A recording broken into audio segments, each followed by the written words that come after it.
I've known Travis, Chase, and Jay since elementary school. We went through high school together, and three of us even ended up at the same college. Over the years, we've been inseparable. But now, with families and jobs, getting together isn't as easy as it used to be. That's why every summer, without fail, we plan a trip just for the four of us. We spend all winter deciding where to go, making plans, and booking everything. It's a commitment we've made to each other. No matter what, we all have to go. This story is about the trip we took to Mexico last summer. The first half was in Cancun, where we rented an Airbnb and soaked in the sights, enjoyed some beer, and relaxed on the beaches. We even took excursions to see the old Mayan ruins. It was a blast. The second half of the trip was what I was most excited about. We rented a large fishing boat with cabins and decided to spend the next few days out in the Gulf of Mexico, deep sea fishing and enjoying the open water. The boat was a big one, built for serious fishing with a spacious deck and a few cabins below. Travis, the most experienced among us when it came to boating, convinced us he could handle it. He spent so much time on his own boat back home, it seemed like a no-brainer. So we packed up, stocked the boat with food and drinks, and left the port with the sun still high in the sky. The first day was perfect. We cruised around, played some music, and had a few beers. As the sun began to set, we anchored down, fired up the grill, and reminisced about our old college days. Eventually, we turned in for the night, each of us claiming a bunk in the large cabin below deck. Even after the lights were out, we continued our conversations until, one by one, we all drifted off to sleep. I don't know what woke me up, but suddenly I was wide awake in the dark cabin. The boat was rocking a little more than before. I lay there for a minute, trying to figure out why I was awake, when I heard it, a loud thud from underneath the boat. The whole vessel rocked, much harder than any wave we'd felt so far. I sat up, my heart pounding. Something had definitely just hit us. Not knowing much about boats, I couldn't tell if we were in any danger, but my gut told me to tell Travis. I went to his bunk and shook him awake. Groggy and confused, he asked me what was going on. I told him about the noise and the way the boat moved. He got up, still half asleep, and said we should check it out. We grabbed a flashlight and went to the deck. The night was calm, the sea was still. Using a large spotlight, we shined it over the water, searching for anything that could have hit us. But the water was empty, nothing in sight. Travis walked the perimeter of the boat, looking for damage or anything out of the ordinary, but found nothing. He asked me if I was sure I heard something. I started to doubt myself. Maybe it was just a dream. After a few minutes of searching and finding nothing, we decided it was probably just my imagination playing tricks on me. We went back to the cabin and settled down, as I tried to push the weird moment out of my mind. The next day, I woke up later than everyone else. I went through my morning routine, brushed my teeth, changed my clothes, and headed up to the deck. Chase was making breakfast on a griddle, while Jay and Travis were pulling up the anchor. I sat down next to Chase, and we chatted for a bit. When breakfast was ready, we took our time eating, talking about where we would go for our first day of fishing. After breakfast, Travis went to start the boat, but the engine made a strange noise, a loud, grating sound that was definitely not normal. Travis immediately killed the engine and came back to the deck.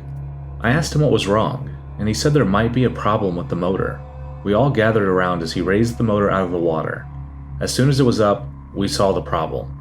Two of the metal blades on one side were completely twisted, like they had been hit by something heavy. We all racked our brains, trying to remember if we'd hit anything the day before, but none of us could. Then I remembered the noise from last night. Chase and Jay looked at me, confused, so I explained to them what happened. Travis nodded, saying it didn't make sense that something had hit the motor, but what could be strong enough to bend metal like that? We debated for a while about what to do next. Chase asked if the boat could still run, and Travis said it was probably good enough to get us back to the port, but we shouldn't go any further out. Jay groaned, not wanting to cut the trip short. He suggested we just stay and fish for the day. Travis agreed that if we left the motor up, it wouldn't get damaged any further. After some back and forth, we agreed to stay until noon and then head back. We spent the next few hours fishing, drinking, and enjoying the day. We caught quite a few fish, even some big ones. The earlier tension eased, and I even started to relax. For a while, I almost forgot about the damaged motor and the strange noise from the night before. Time flew by, and before I knew it, it was afternoon. We should have left by now. I reminded the guys, who groaned but agreed to start packing up. Just as we were about to reel in our lines, Travis got a bite. His rod bent nearly in half, and he shouted that it felt like a big one. Despite knowing that we needed to get going, we were all intrigued. The fish fought hard, and we saw a splash from about 100 feet out. After several minutes, we saw it again, closer this time. A shark, at least 7 or 8 feet long. We were all excited, cheering Travis on as he reeled it in closer. He joked that we owed him drinks when we got back for catching the biggest fish. When the shark was about 10 feet away from the boat, we got ready to unhook it. And then, without warning, something huge shot up from the depths right under the shark. The water exploded as an enormous dark shape lunged at the shark, clamping down on it with its jaws that almost seemed as long as the shark itself. The shark was ripped in half in an instant. We were all frozen, staring at the water where the giant creature had appeared and then disappeared. None of us could speak. I couldn't believe what I just saw. It was another shark, and it had to at least be 30 feet long, maybe more. The whole back of it was this jet black color, like a shadow in the water. Without saying a word, we quickly reeled in our lines, lowered the motor, and got out of there as fast as we could. The damaged motor miraculously held up, and we made it back to port just as the sun was setting. That night, we stayed in a hotel, too shaken to talk. I pulled up my phone and searched for giant sharks in the Gulf of Mexico. The first thing that came up was the legend of the Black Demon, a giant black shark said to roam these waters, a creature out of nightmares.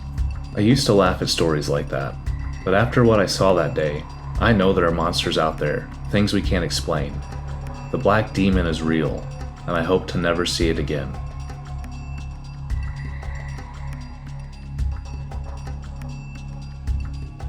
Fishing was good money. It wasn't easy, and it meant long stretches away from my family, but I had a wife who understood the call of the sea and kids who were proud of what I did. Still, I always told myself that each trip would be my last. Maybe one more haul, one more month on the water, and then I'd call it quits. But the money kept pulling me back. The guys I worked with made it easier. Hell, we were like brothers. We knew each other's habits, jokes, and fears. We'd been through some rough storms, but we always made it out the other side together. There was one trip, though, that burned into my memory like a scar. We'd been at sea for over a month, sailing off the coast of Alaska. The catches had been good, and the weather had been mostly cooperative. It was nearing the evening when I noticed the sky darkening more than it should for that time of day. A storm was rolling in from the distance. I stood on the deck, watching it approach, the clouds churning and twisting like they were alive. I could see flashes of lightning arcing across the sky, and each boom of thunder seemed to ripple through my chest. It was mesmerizing, in a way, the kind of thing that makes you feel tiny, insignificant across the raw power of nature. I don't know how long I stood there, staring. I could feel the wind picking up, and the first cold drops of rain hit my face, but I couldn't look away. The storm had this strange allure, like it was inviting me in. Then I saw it. Something in the water, just at the edge of the storm's reach. It was hard to make out in the gloomy and the spray, but it was big, and it was moving. At first, I thought it might be another boat, but there were no lights, no shape that I could identify at least. It seemed to glide through the water almost effortlessly.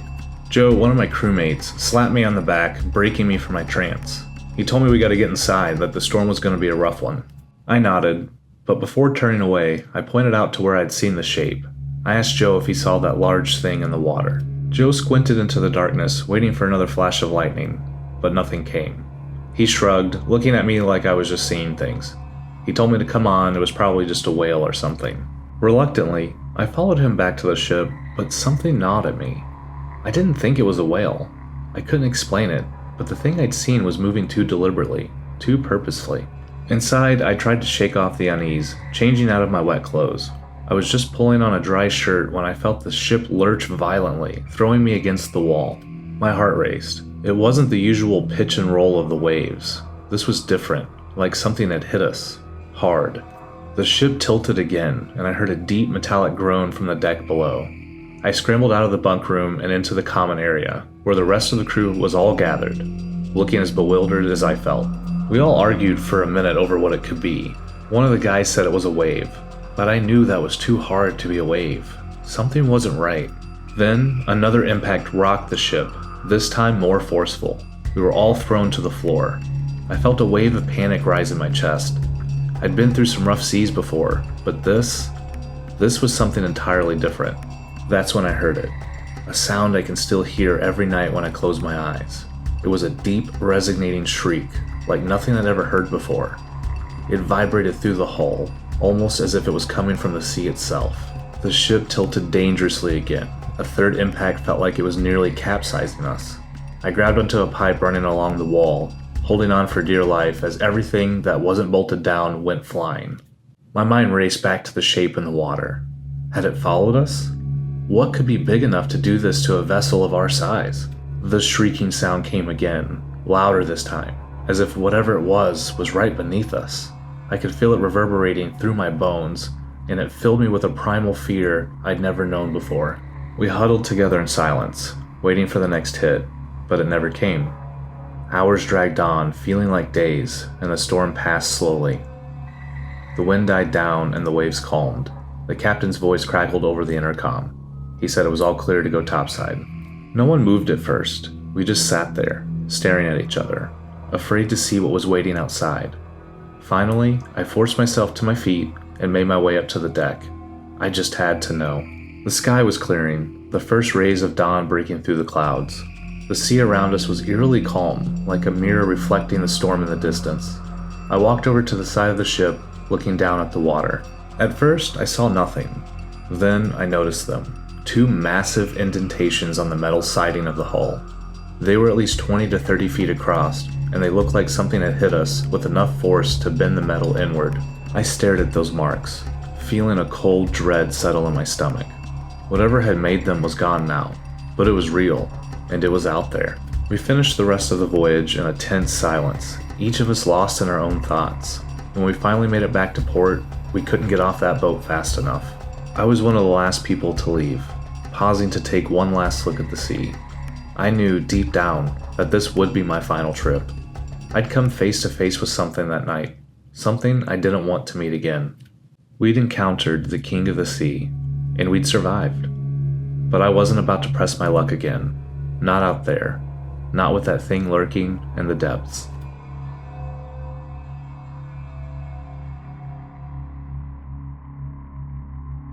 I remembered my childhood being filled with trips out on the water with my dad.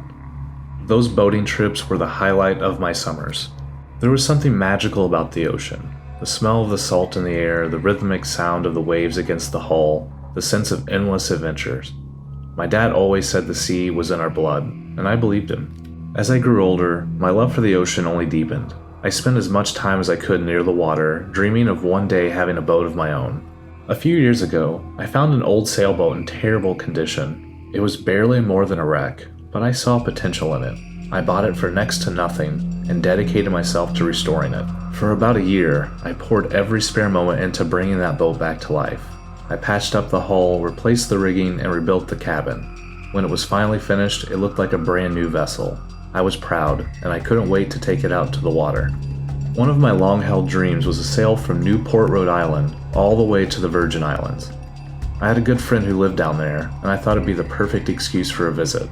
But more importantly, it would be an incredible adventure, a real test of my sailing skills, and a chance to spend some quality time with my dad, who had just retired. We prepared carefully for the journey. It would take about 2 to 3 weeks to reach the Virgin Islands, so we stocked the boat up with enough provisions to last the entire trip. After everything was ready, we met at the port and set sail. The first week was perfect. We had great weather, made excellent time, and even stopped to do some fishing along the way. It was just like old times, just my dad and me on the open water, with nothing but the horizon ahead of us. About 10 days in, we were more than halfway to our destination. One evening, we sat near the bow of the boat, watching the sunset over the vast expanse of the ocean. We were sharing stories from my childhood, laughing, and enjoying the peace of the sea. As the sun dipped below the horizon, my dad yawned and said he was getting tired. I wished him good night, telling him I'd be down in a bit. I wanted to savor the moment just for a little longer. The night was calm, and I found myself lost in thought, staring out over the water. Suddenly, a loud splash broke the silence. It sounded like it came from the other side of the boat. I grabbed my flashlight and shined it across the water, but saw nothing. Everything was still. Disappointed, I figured it must have been a fish or maybe a piece of driftwood hitting the side of the boat. After a few more minutes, I decided it was time for bed. The next morning, I woke up to the smell of coffee. My dad was already up, brewing a pot. We took our cups on the deck to enjoy the morning calm and plan the day's sail. After finishing our coffee, I remembered the splash from the night before and went to grab the flashlight I left on the deck. But it wasn't there. I searched around, thinking I must have moved it without realizing it, but it was nowhere to be found. When I asked my dad if he'd seen it, he shook his head. I shrugged it off, assuming it had somehow fallen off overboard. The day passed uneventfully, and by the evening we were back in our chairs watching another sunset. As we talked, I brought up the missing flashlight again. My dad joked that maybe a fish had taken it. As darkness fell, we decided to call it a night. Just as we were getting ready for bed, my dad remembered he'd left his book up on the deck.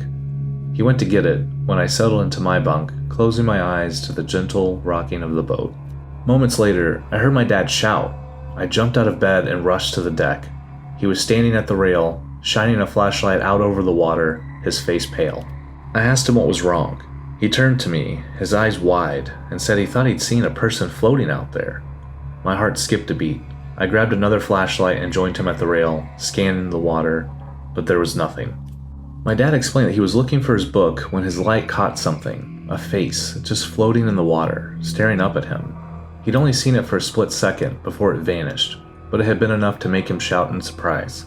I laughed nervously, trying to lighten the mood, but I could see my dad was genuinely shaken. We decided it must have been a trick of the light, or maybe his tired eyes playing tricks on him. We went back to the cabin, but sleep did not come easy. A few hours later, I woke suddenly, a strange unease gnawing at my gut. I looked over at my dad. He was sound asleep. I got up quietly to get a drink of water, trying not to disturb him. As I stood there in the darkness, I heard a faint noise above me, something moving on the deck. I froze, listening intently. Then, another sound, like a soft thud. My heart pounded in my chest. I turned to look at my dad, who was still asleep, oblivious to the noises. I crept over to him and gently shook him awake, motioning for him to be quiet. We both listened, straining to hear any sound. There it was again, a faint scraping, like something being dragged across the deck. My dad's eyes widened in alarm. I whispered that we needed to check it out, and he nodded. Grabbing a flashlight, I led the way to the deck. We moved slowly, trying to make as little noise as possible. The deck was eerily quiet now, but I could feel something, like we were being watched. I slowly lifted the flashlight, ready to flick it on at any moment. As we reached the top of the stairs, there was a sudden loud splash, like something, or someone, had jumped into the water. I quickly turned on the flashlight and aimed at the spot where I heard the noise, but all I saw were ripples spreading out across the water. Whatever it was gone. My dad joined me, staring out at the dark sea. We were both shaken, but neither of us said anything. We went back down to the cabin, locking the door behind us. We didn't sleep for the rest of the night, jumping at every creak and groan of the boat. When morning finally came, we cautiously went back to the deck. Everything seemed normal, but we both felt uneasy. We decided to sail for as long as we could that day, putting as much distance as possible between us and whatever had been out there. We sailed hard all day, not stopping until the sun was low in the sky. Exhausted, we anchored for the night. We sat together on the deck, but the usual camaraderie was gone. We were both on edge, glancing nervously out at the water. Later that night, I was jolted awake again by the same noises, footsteps above us, moving slowly across the deck. I lay there, paralyzed with fear. Then a louder thump, like something heavy was being dropped. I knew I had to wake my dad. I reached over and shook him awake, whispering that it was happening again. His face went pale, but he nodded, and we grabbed the flashlight. We crept up the stairs, hearts pounding, listening to the sounds above us. As we reached the top, I saw it, a dark shape crouched near the mast, moving slowly through the shadows.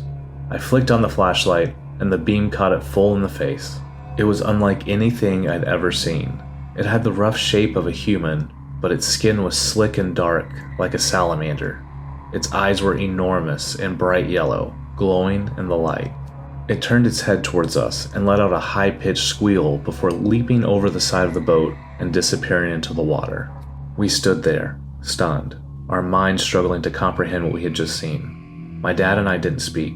We just backed slowly down into the cabin and locked the door. We sat in silence, waiting for the dawn. When the morning came, we went back to the deck. It was as if nothing had happened, but we knew we had to leave. We raised the sails and set off, sailing as fast as we could towards the Virgin Islands. We didn't stop until we reached port. Once there, we sold the boat and flew home. To this day, my dad and I have never been back out on the water. We don't talk about what happened out there, but sometimes, late at night, I can still see those glowing yellow eyes staring up at me from the dark water, and I wonder if it's still out there, waiting.